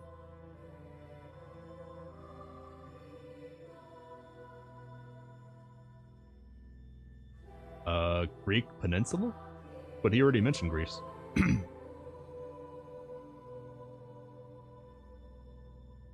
Bizarre. And in China, so far from us in all ways, there even is he, and the peoples fear him at this day. He hath followed the wake at the berserker Icelander, the devil-begotten Hun, the Slav, the Saxon, the Magyar. So far then, we have all we may act upon. And let me tell you that very much of the beliefs are justified by what we have seen in our own so unhappy experience. The vampire live on and cannot die by mere passing of the time. He can flourish when that he can fatten on the blood of the living. Even more, we have seen among us that he can even grow younger, that his vital faculties grow strenuous and seem as though they refresh themselves when a special pabulum is plenty. But he cannot flourish without this diet. He eat not as others. Even friend Jonathan, who lived with him for weeks, did never see him eat. Never. He throws no shadow. He make in the mirror no reflect. As again, Jonathan observed. He has the strength of many of his hand. Witness again Jonathan when he shut the door against the wolves, and when he helped him from the diligence too. He can transform himself to wolf, as we gather from the ship arrival in Whitby. When he tear open the dog, he can be as bat, as Madam Mina saw him on the window at Whitby, and as friend John saw him fly from the so near house, and as my friend Quincy saw him at the window of Miss Lucy. He can come in the mist which he create. That noble ship's captain proved him of this. But from what we know, the distance he can make this mist is limited, and it can only be round himself. He come on moonlight rays as elemental dust, as again Jonathan saw those sisters in the castle of Dracula. He becomes so small, we ourselves saw Miss Lucy, ere she was at peace, slip through a hairbreadth space at the tomb door. He can, when once he find his way, come out from anything or into anything, no matter how close it be bound, or even fused up with fire, solder you call it.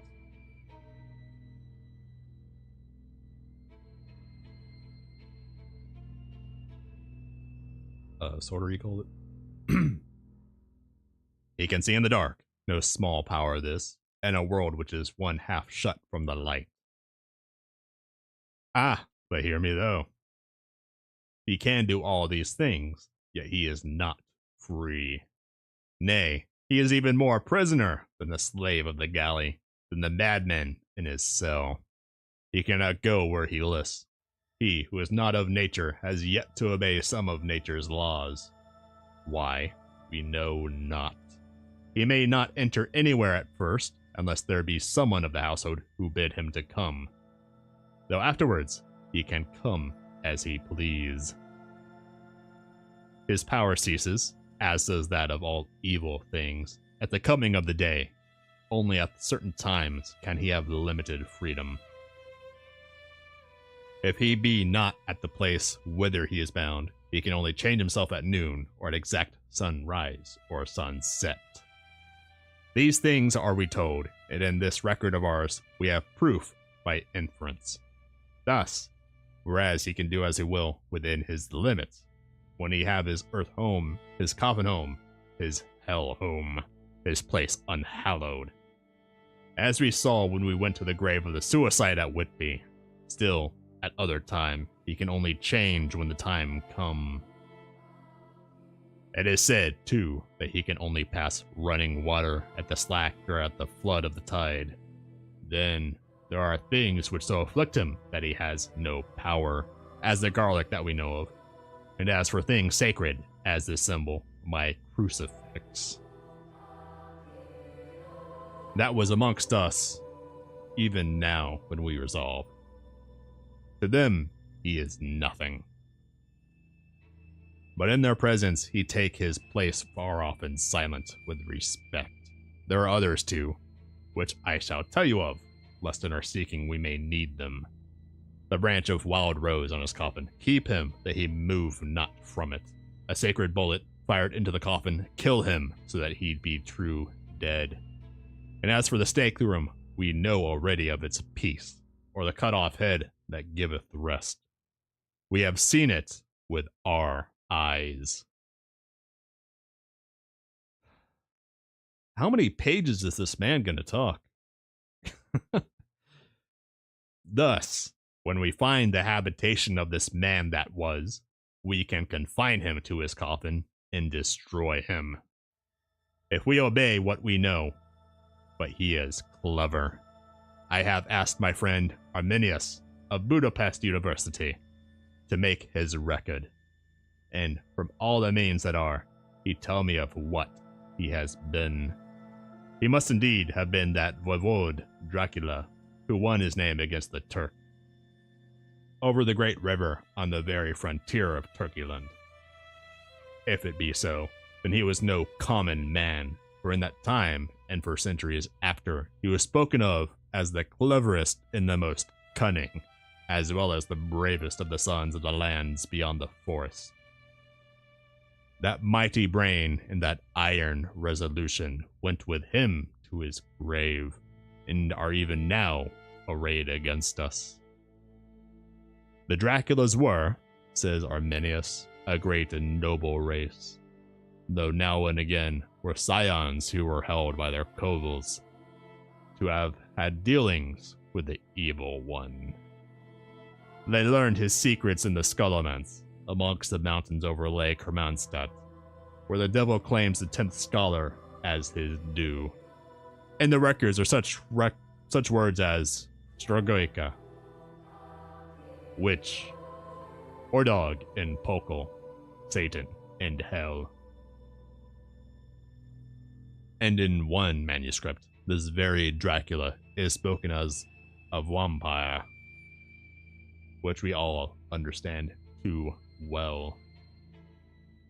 There have been from the loins of this very one great men and good women, and their graves make sacred the earth where alone this foulness can dwell. For it is not the least of its terrors that this evil thing is rooted deep in all good. In soil barren of holy memories, it cannot rest. Oh, so that's why he imported all that dirt, because he moved into a abandoned church, so he had to make it not holy. Oh, thank God, we're on a break.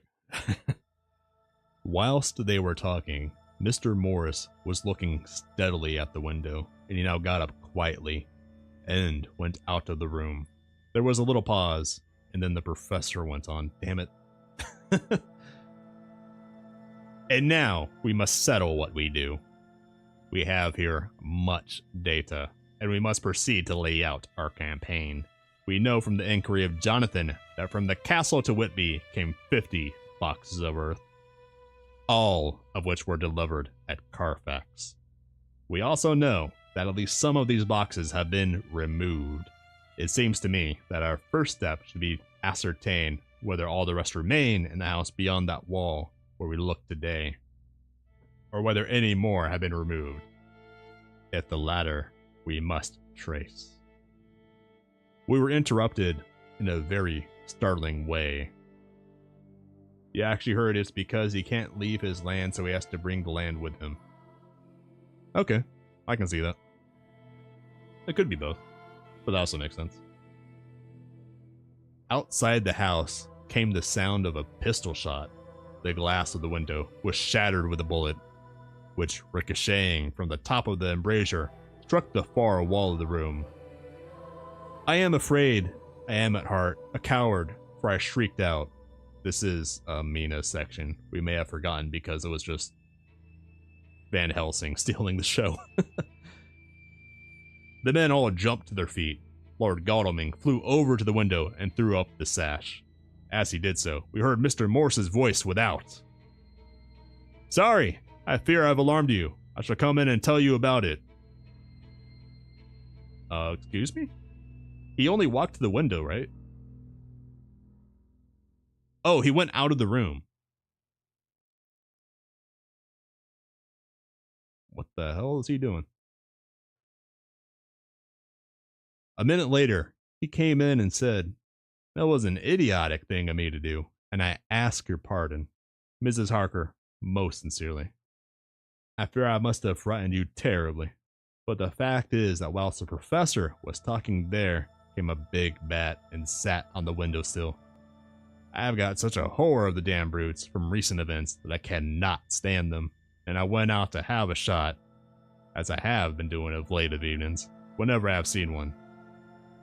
So there's just a wild feral American in London shooting out windows at night, trying to kill bats. I don't think that's gonna go over so hot for him. You used to have laugh at me for it then, Art.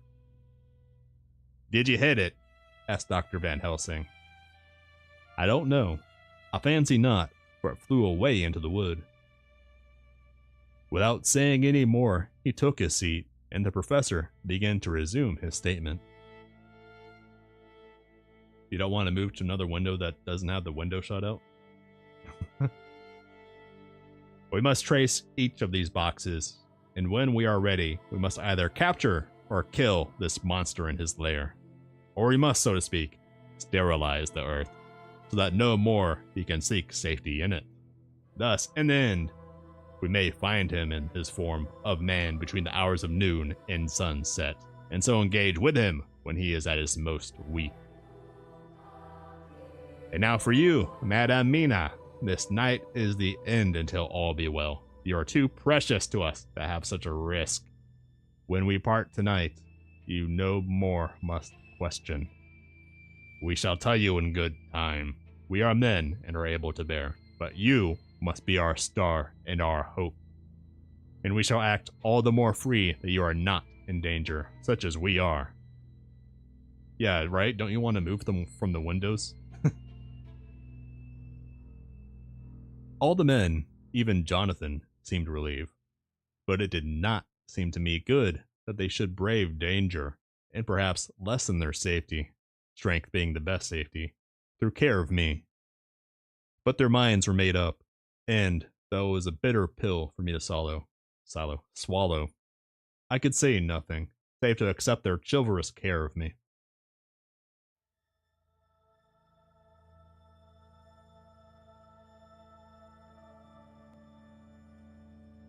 Fair enough. I, a coward, would also do the same. Fuck it. Mr. Morse resumed the discussion. As there's no time to lose, I vote we have a look at his house right now. Time is everything with him, and swift action on our part may save another victim. I own that my heart began to fail me when the time for action came so close, but I did not say anything, for I had a greater fear that if I appeared as a drag or a hindrance to their work, they might even leave me out of their councils altogether. They have now gone off to Carfax, which means to get into the house. Manlike, they had told me to go to bed and sleep, as if a woman can sleep when those she loves are in danger. I shall lie down and pretend to sleep, lest Jonathan have added anxiety about me when he returns.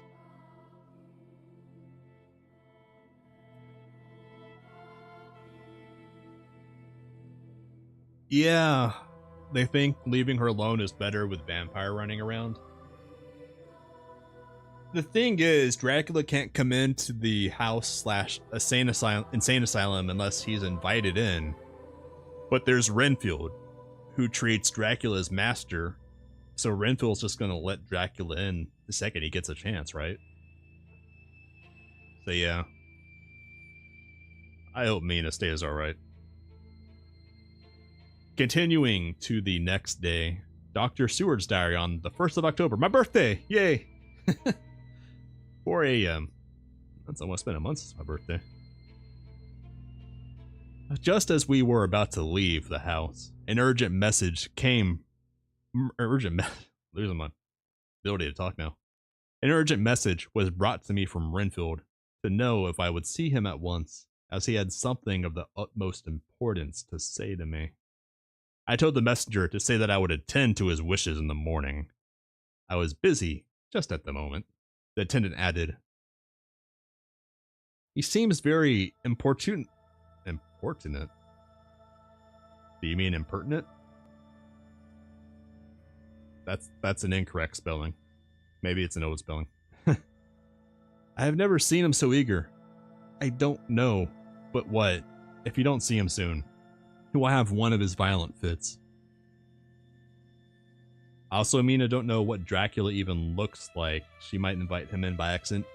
Mina saw Dracula when she was walking around town with John. A few chapters ago, yeah.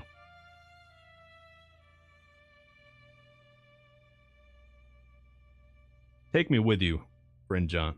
Take me with you, friend John, said the professor.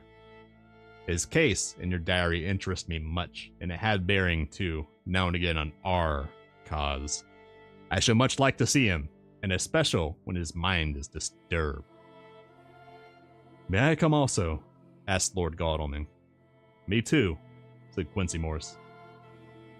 May I come? Said Harker. I nodded, and we all went down the passage together. The boys, the squad. This is a long chapter. We found him in a state of considerable excitement, but far more rational in his speech and manner than I had ever seen him. There was an unusual understanding of himself, which was unlike anything I'd ever met within a lunatic, and he took it for granted that his reasons would prevail when others entirely sane. I'm actually losing my ability to talk. How much longer is this? Okay, we're on the home stretch of this chapter. I'll finish it off. Where was I?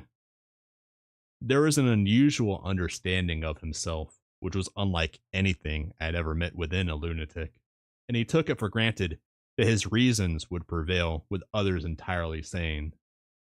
We all four went into the room, but none of the others at first said anything. His request was that I would at once release him from the asylum and send him home. This he backed up with arguments regarding his complete recovery. He said, I will, perhaps, not mind sitting in judgment on my case. By the way, you have not introduced me. I was so much astonished that the oddness of introducing a madman in an asylum did not strike me at the moment. And besides, there was a certain dignity in the man's manner, so much of the habit of equality, that I at once made the rookie mistake of introduction. Lord Godalming, Professor Van Helsing, Mr. Quincy Morse of Texas, Mr. Renfield. He shook hands with each of them, saying in turn, Lord Godalming, I had the honor of seconding your father at Wyndham. I grieve to know, by your holding the title, that he is no more. He was a man loved and honored by all who knew him, and in his youth was, I have heard, the inventor of a burnt rum punch.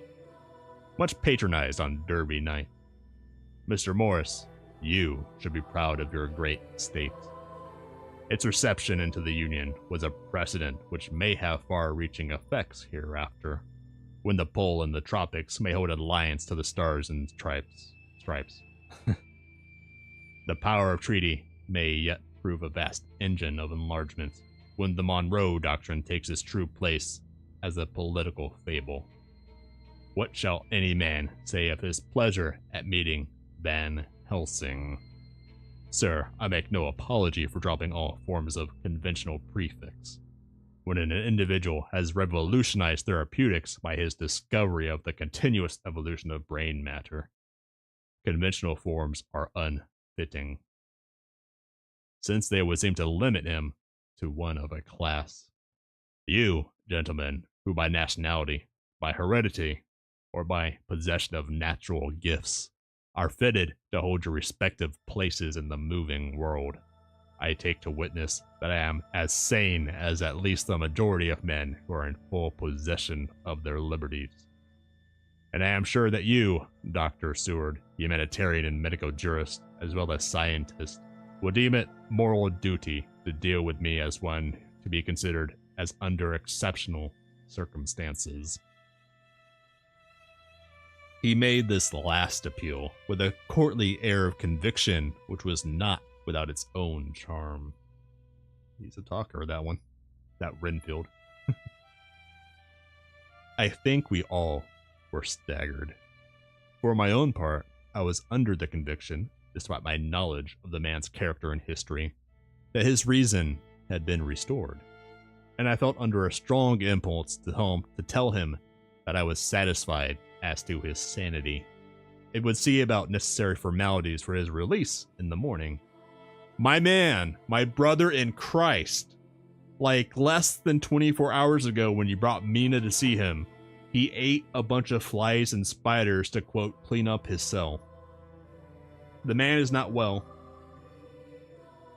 Stop appeasing him. He's in a lunatic asylum, sir. Renfield is starting to sound more in control of the asylum than Dr. Seward. Oh, boy. I thought it better to wait, however, before making so grave a statement. For of old, I knew the sudden changes to which this particular patient was liable. So I contented myself with making a general statement that he appeared to be improving very rapidly, that I would have longer chat with him in the morning, and would then see what I could do in the direction of meeting his wishes. This did not at all satisfy him, for he said quickly, "But I fear, Dr. Seward, that you hardly apprehend my wish. I desire to go at once, here, now, this very hour, this very moment, if I may. Time presses, and in our implied agreement with the old scytheman, it is of the essence of the contract. I am sure it is only necessary to put before so admirable practitioner as Dr. Seward so simple, yet so momentous a wish to ensure its fulfillment." He looked at me keenly, seeing the negativity on my face, turned to the others and scrutinized them closely. Not meeting any sufficient response, he went on. "Is it possible that I have erred in my supposition?" "You have," I said frankly, but at the same time, as I felt brutally. There was a considerable pause, and then he said slowly, "Then I suppose I must only shift my ground of request. Let me ask for this concession, boon, privilege, what you will. I am content to implore in such a case, not on personal grounds, but for the sake of others.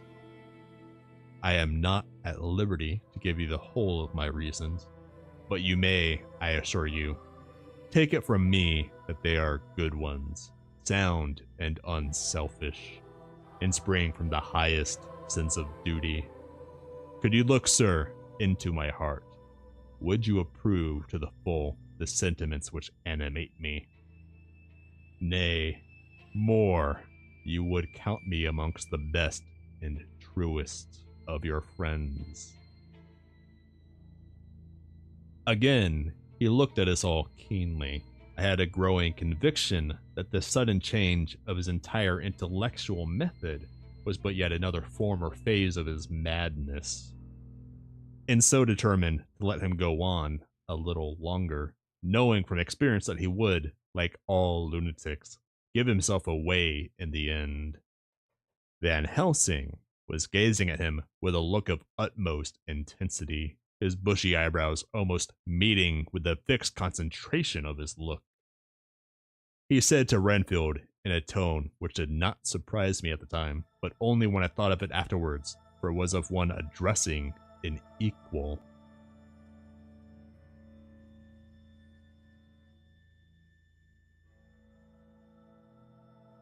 "Can you not tell frankly your real reason for wishing to be free tonight? I will undertake that if you will satisfy even me, a stranger without prejudice, with the habit of keeping an open mind, Dr. Seward will give you, at his own risk and on his own responsibility, the privilege you seek."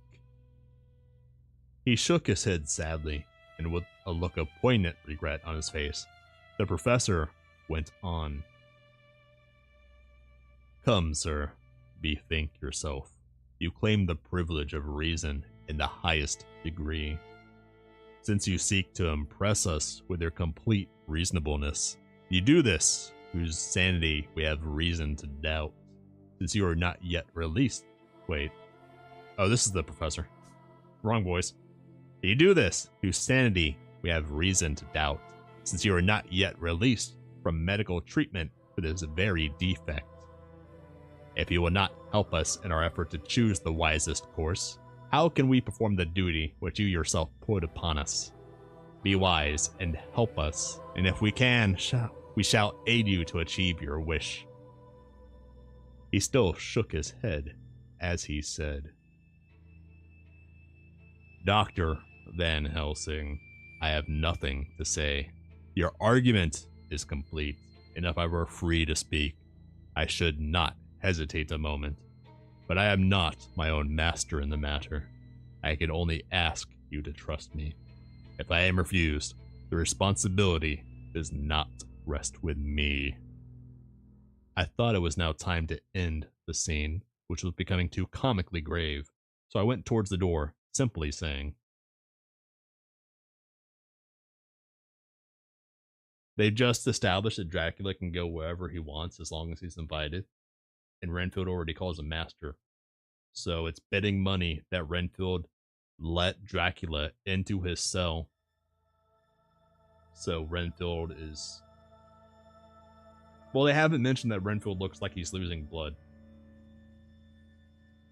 But it's still betting odds that Dracula has been inside Renfield's cell, interacting with him.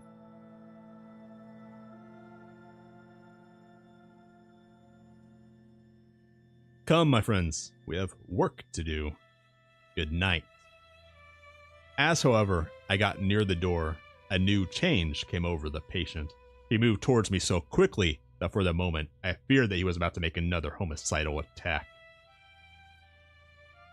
My fears however, were groundless, for he held up his two hands imploringly and made his petition in a moving manner. As he saw that the very excess of his emotion was militating against him by restoring us more to our old relations, he became still more demonstrative. I glanced at Van Helsing and saw my conviction reflected in his eyes, so I became a little more fixed on my manner, if not more stern, and motioned to him that his efforts were unavailing. I had previously seen something of the same constantly growing excitement in him when he had thought to make certain requests, of which, at the time, can I get a comma or a semicolon in these run-on sentences? Some request of which, at the time, he had thought much, such for instance, as when he wanted a cat. And I was prepared to see the collapse in the same sullen acquiescence on this occasion. My expectation was not realized, for when he found that his appeal would not be successful, he got into quite a frantic condition. He threw himself on his knees and held up his hands, wringing them in plaintive supplication, and poured forth a torrent of entreaty, with the tears rolling down his cheeks, and his whole face in form expressive of the deepest emotion. I don't think Renfield's going to get a better room.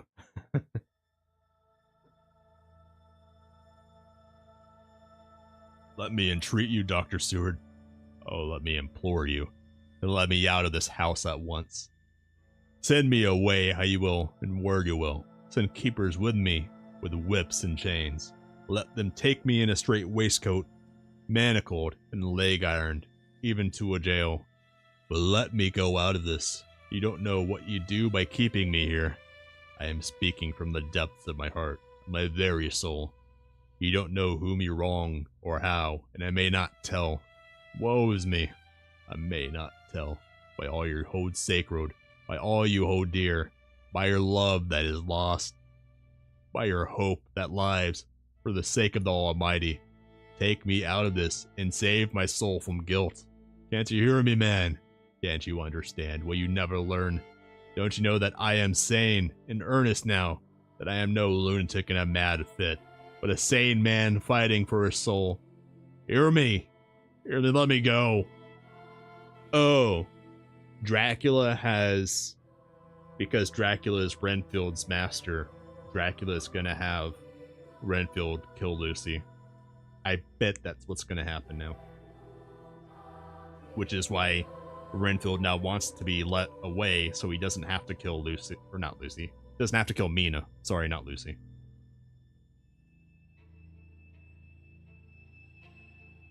I thought that the longer this went on, the wilder he would get, and so would bring on a fit.